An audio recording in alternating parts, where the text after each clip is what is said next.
বিশ্ব পর্যটন দিবস 2023 উপলক্ষে জেলা প্রশাসনের আয়োজন পর্যটন মেলা এবং বিচ কার্নিভাল।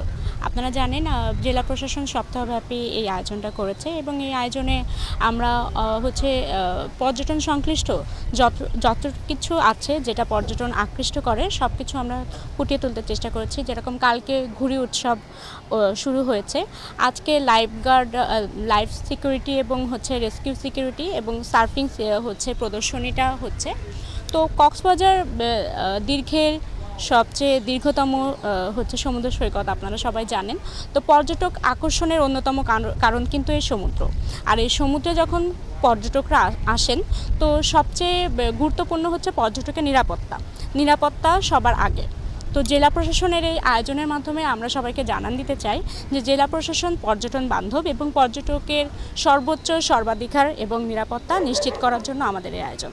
তাছাড়াও সার্ফিং কক্সবাজারের জন্য অন্যতম একটা সম্ভাবনা, এটা আমরা বিশ্বের বুকে তুলে ধরতে চাই।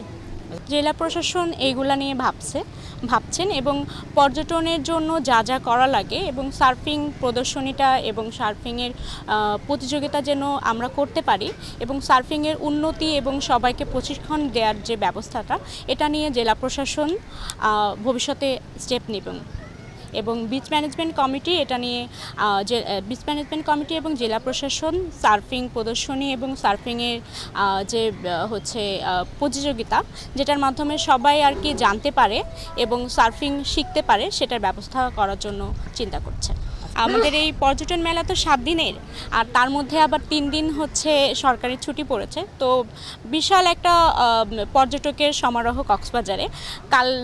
কাল রাতেই আপনারা দেখেছেন মনে হয় যে লাখ লাখ পর্যটক আমাদের শুধুমাত্র এই রাত 12টা 1টা 2টা পর্যন্ত এখানে যখন অনুষ্ঠান চলেছে, তখন পর্যটক এবং স্থানীয় লোক যারা আছেন এখানে একদম জনসমুদ্র সৃষ্টি হয়েছিল।